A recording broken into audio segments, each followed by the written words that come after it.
को किसान और मजदूर की ड्योढ़ी पर झुकना पड़ा। मगर देश भूलेगा नहीं मोदी जी कि आपने एक घृणित पाप जो किया था अब उसे वापस लेने का निर्णय किया है, और वो भी किसान को रौंदने, उसे नश्तर चुभाने और बर्बर यातनाएं देने के बाद। अब जनता समझ गई है कि भाजपा की हार के आगे ही हिंदुस्तानियों की जीत है। अब जनता समझ गई है कि भाजपा की हार के आगे ही जनहित की जीत है। अब जनता समझ गई है कि भाजपा की हार के आगे ही किसान और मजदूर की जीत है। अब जनता समझ गई है कि भाजपा की हार के आगे ही देश की जीत है। 26 नवंबर 2020 से जब से देश के 62 करोड़ किसानों ने 3 खेती विरोधी काले कानूनों के खिलाफ याचना लगाई थी, तब से मोदी सरकार यातनाएं दे रही है। बर्बर लाठी चार्ज किए गए, दिल्ली के चारों तरफ के राष्ट्रीय राजमार्ग खुदवा दिए गए, राष्ट्रीय राजमार्गों पर नश्तर और भाले लगवा दिए गए, किसानों के सर फोड़ने के आदेश दिए गए, उन्हें आतंकी कहा गया, किसान को नक्सलवादी कहा गया, हमें किसान को गुंडा कहा गया, किसान को उग्रवादी कहा गया, किसान को आंदोलनजीवी कहा गया, और कुछ गोदी मीडिया के मित्र भी मोदी सरकार के इस प्रचार में शामिल हो गए। 700 से अधिक किसानों को आत्महत्या के लिए मजबूर किया गया, और लखीमपुर खीरी में तो देश के गृह राज्य मंत्री के बेटे और उनके सहयोगियों ने किसानों को अपनी जीपों के टायरों के नीचे रौंद दिया। पर मोदी सरकार ने आज अपना अपराध स्वीकार किया है। अब बारी है किसानों के साथ, मजदूरों के साथ, मेहनत कशों के साथ, इस देश का पेट पालने वाले लोगों के साथ मिलकर अपराध की सजा तय करने की, जो देश की जनता हर हाल में तय करेगी। जनता को अब एक अचूक अस्त्र मिल गया है सरकार को परास्त करने का।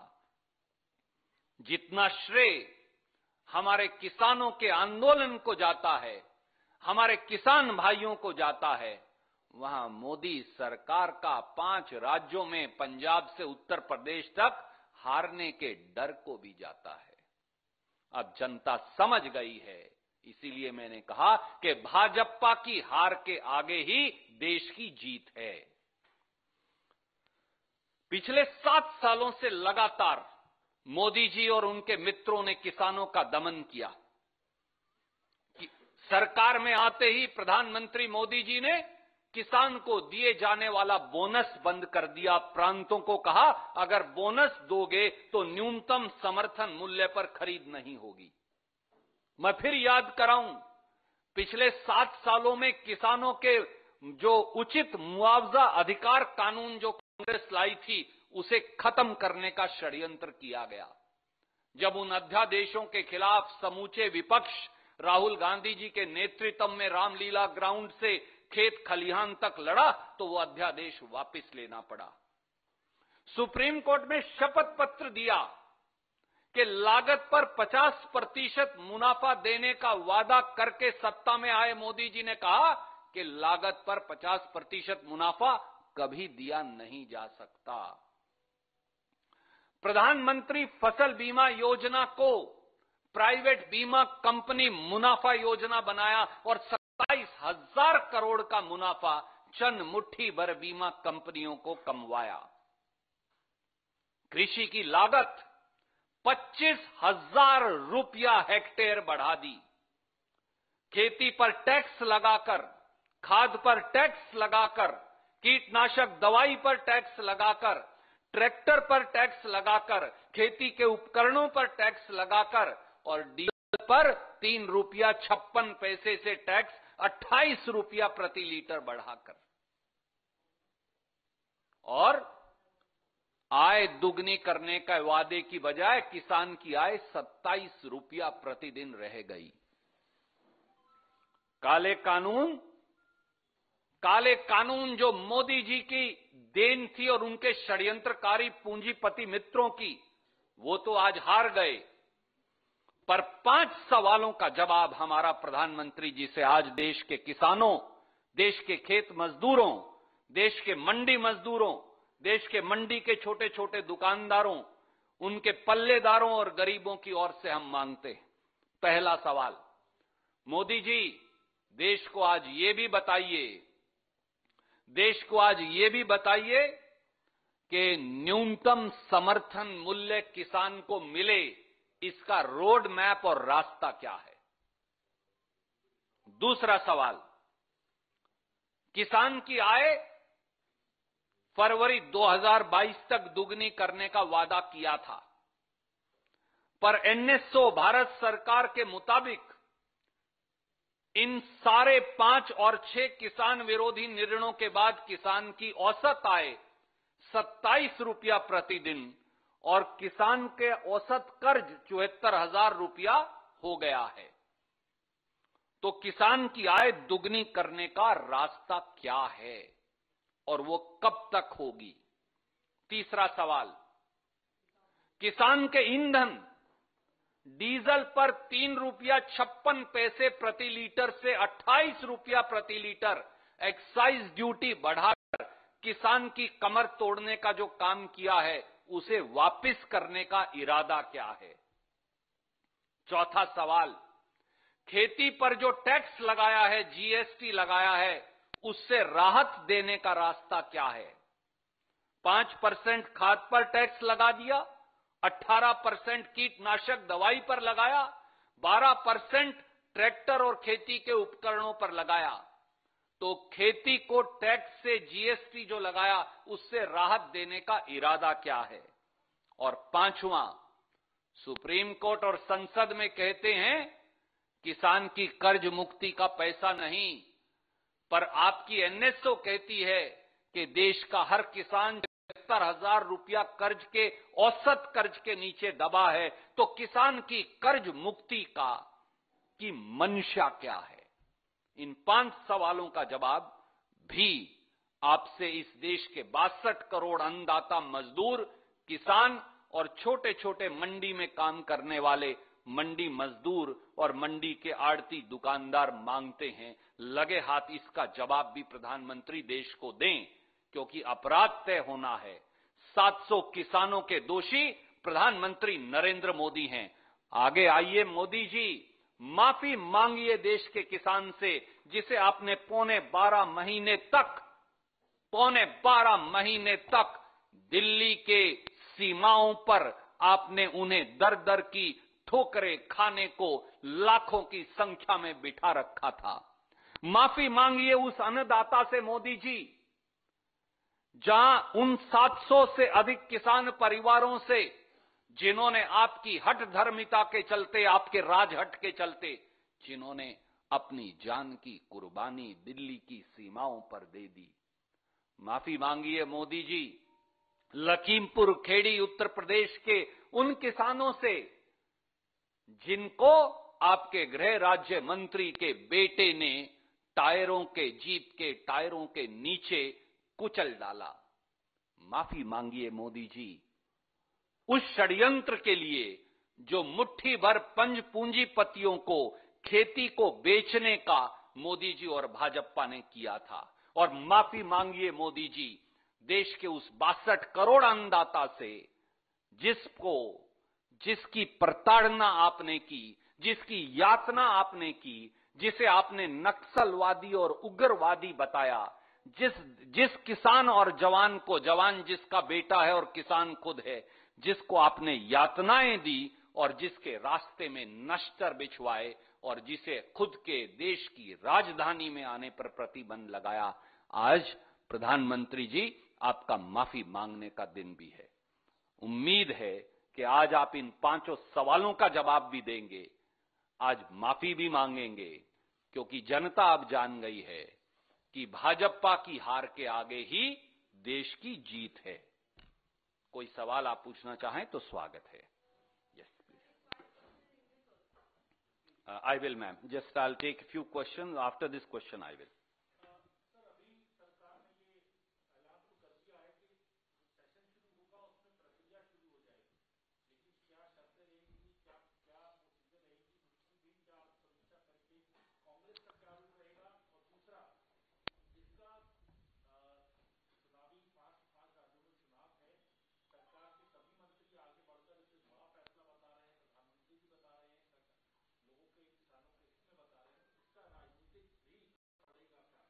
आदरणीय मित्र, आप पहले किसी की जान निकाल लीजिए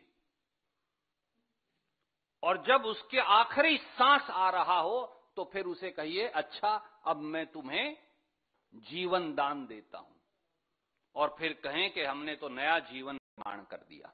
ये इसी प्रकार से इस देश के अन्नदाता को यातना किसने दी? इस देश के अन्नदाता को 62 करोड़ किसानों और मजदूरों को 1 साल से आंदोलन की राह पर खड़ा किसने कर रखा है? मोदी जी ने। इस देश का गरीब किसान और मजदूर तिल तिल कर क्यों मर रहा है? मोदी जी के इन काले कानूनों के अहंकार के चलते। हमारे लाखों किसान दिल्ली की सीमाओं पर पौने 12 महीने से आंधी में, धूप में, सर्दी में, जाड़े में क्यों बैठे हैं? मोदी जी के राजहट के चलते। 700 से अधिक किसान अगर मर गए, कुर्बान हो गए, तो उनकी मौत के लिए कौन जिम्मेवार है? प्रधानमंत्री नरेंद्र मोदी जिम्मेवार हैं। देश के खेत और खलिहान को मुट्ठी भर पूंजीपतियों को बेचने का षड्यंत्र किसने किया था? प्रधानमंत्री मोदी जी और भाजपा ने किया था। शर्म आनी चाहिए उन सारे मंत्रियों को जो आज श्रेय ले रहे हैं। आज उन्हें अपराध बोध होना चाहिए। आज देश के प्रधानमंत्री नरेंद्र मोदी जी ने सार्वजनिक तौर से अपना अपराध स्वीकारा है और देश ने यह जाना है कि भाजपा की हार के आगे ही देश की जीत है। मोदी जी का अहंकार हारा तो किसान जीता। भाजपा का किसान के खेत और खलिहान के विरोध षड्यंत्र टूटा तो किसान जीता। मोदी जी और भाजपा के पूंजीपति मित्र जब खेत और खलिहान को नहीं खरीद पाए तो किसान जीता। जब अहिंसा और अनुशासन और संगठन किसान का जीता तो किसान जीता। जब गांधीवादी आंदोलन जीता तो किसान जीता। वो लोग जो किसान को आतंकी, उग्रवादी, अलगाववादी, गुंडे, मवाली, बदमाश, आंदोलनजीवी कहते थे समेत प्रधानमंत्री जी के, आज जब उनको अपने शब्द वापस लेने पड़े तो किसान जीता। तो ये श्रेय लेने का दिन नहीं। आज उन्होंने अपराध स्वीकार किया है और अब उस अपराध की सजा देश की जनता उनको देगी। यस।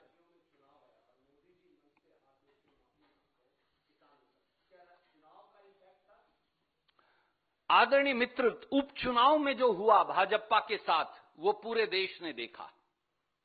जिस प्रकार से इन काले कानूनों के बाद पूरे देश में जब उपचुनाव हुए तो एक करारी हार का सामना भारतीय जनता पार्टी को करना पड़ा।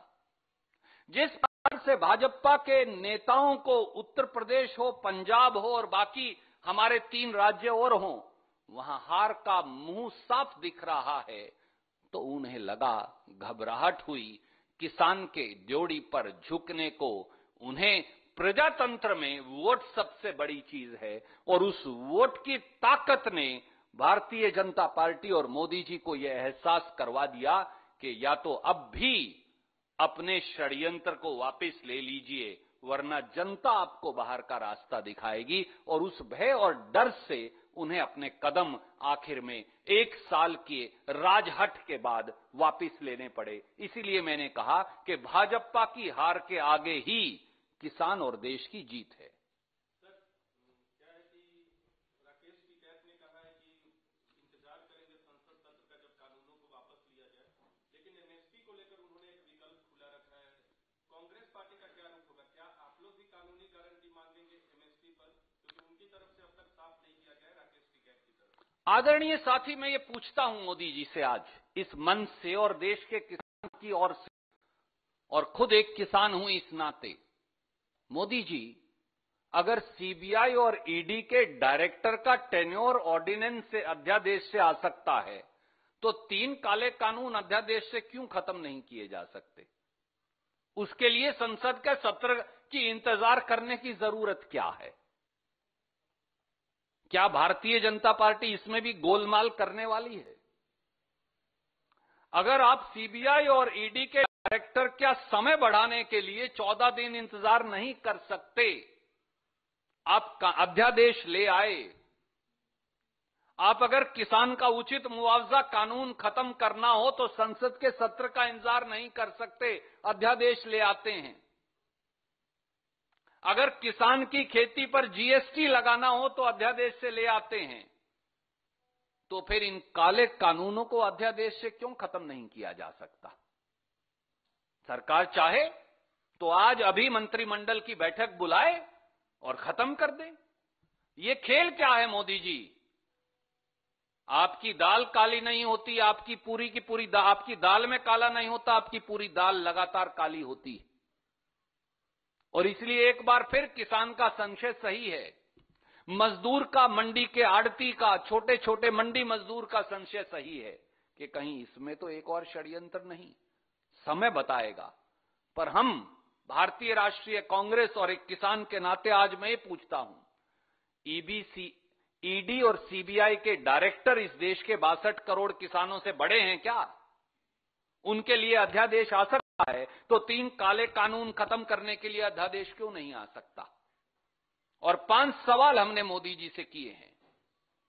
उन 5 सवालों का जवाब भी दें, जिसमें पहला सवाल यही है, किसान को एमएसपी देने का रोड मैप और रास्ता क्या है? किसान की आय दुगनी होनी थी, अब 27 रुपया प्रतिदिन औसत आय हो गई। किसान की आय दुगनी होने का रास्ता क्या है? किसान के डीजल पर 3 रुपया 56 पैसे लीटर से एक्साइज ड्यूटी बढ़ाकर जो 28 रुपया लीटर की है, उसे वापस लेने का समय सीमा क्या है? किसान की खेती पर जो जीएसटी टैक्स मोदी जी ने लगाया है, खाद पर, बीज पर, कीटनाशक दवाई पर, ट्रैक्टर पर, उसे वापस लेने की समय सीमा क्या है? और किसान की कर्ज मुक्ति की मंशा क्या है? इनका हाथों हाथ जवाब भी दे दें। Any other questions? सर, बार-बार ये अपील पीएम ने भी की कि अपने घर को किसान लौट जाए। क्या आपको लगता है कि अभी लौटना ठीक नहीं है? प्रधानमंत्री की बात पर संशय है। वो कह रहे हैं कि 15 लाख का भी उन्होंने वादा किया था, लेकिन उनकी बात पर उन्हें विश्वास। इस देश को अब माननीय नरेंद्र मोदी जी की वचन और बात पर विश्वास नहीं रहा। उन्होंने कहा था अच्छे दिन आएंगे। लोग पिछले दिनों को लौटाने के लिए हाहाकार कर रहे हैं। जिस प्रकार से महंगाई और बेरोजगारी ने जनता की कमर तोड़ डाली है। वो डीजल और पेट्रोल को लेकर कांग्रेस पर हमला बोलते थे, पर वो तो अब 100 रुपया लीटर पार हो गया। मोदी जी और उनके मित्र गैस सिलेंडर उठाकर सड़कों पर प्रदर्शन करते थे, पर सिलेंडर तो अब 1000 रुपया प्रति सिलेंडर पार हो गया। मोदी जी तो 15-15 लाख हर खाते में डलवाते थे, यूं ही जैसे उनके शब्द थे, परंतु उन्होंने तो हर आदमी की जेब से पैसा उल्टा लूट डाला। मोदी जी ने तो यह भी कहा था कि नोटबंदी के बाद काला धन समाप्त हो जाएगा, उग्रवाद और नक्सलवाद खत्म हो जाएगा। करेंसी इन सर्कुलेशन लगभग दुगनी हो गई और नक्सलवाद और उग्रवाद और ज्यादा पनप गया। काला धन तो समाप्त हुआ नहीं, जो बैंकों में धन था वो उनके मित्र लेकर विदेश भाग गए। तो मोदी जी की बात पर और वचन पर विश्वास कौन करे? इसीलिए मैंने कहा, अगर 2 अफसरों का समय बढ़ाने के लिए ईडी और सीबीआई के डायरेक्टर का अध्यादेश आ सकता है, तो 62 करोड़ किसानों और मजदूरों के काले कानूनों को खत्म करने के लिए अध्यादेश क्यों नहीं आ सकता? इस बात का जवाब भी प्रधानमंत्री दे दें। Yes sir.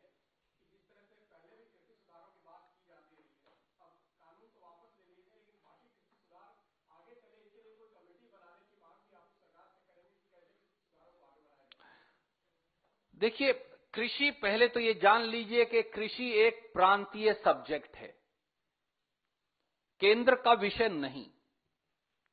जबरन केंद्र के अधिकारों का हनन करके, संसद को पंगु बनाकर, संसद में कानून जो पारित नहीं हुआ, हमारे सांसद मित्रों को, उनमें से एक तो यहां बैठे हैं, उनको जबरन उठाकर बाहर फेंककर, कांग्रेस के हमारे साथियों को, विपक्ष के हमारे मित्रों को संसद से बाहर निकालकर बहुमत ना होते हुए भी गैर कानूनी तरीके से मोदी जी ने कानून पारित करवाया था।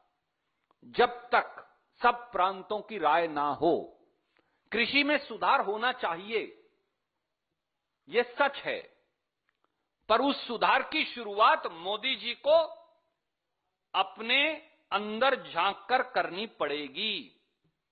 पहला सुधार, मोदी जी आपने 25,000 रुपया प्रति हेक्टेयर खेती की कीमत बढ़ा दी, उसे कम करिए। दूसरा सुधार, डीजल पर 3 रुपया 56 पैसे लीटर कांग्रेस के समय में टैक्स था, अब मोदी जी 28 रुपया लीटर टैक्स लेते हैं, उसमें सुधार करिए। प्रधानमंत्री फसल बीमा योजना किसान की बजाय प्राइवेट बीमा कंपनी मुनाफा योजना बन गई और उन्होंने 28,000 करोड़ रुपया किसान की बजाय खुद ने कमा लिया, उसमें सुधार करिए। किसान आज कर्ज के नीचे दबा है। सोनिया गांधी जी ने, डॉक्टर मनमोहन सिंह जी ने, कांग्रेस की सरकार ने 72,000 करोड़ रुपए का कर्ज माफ किया था।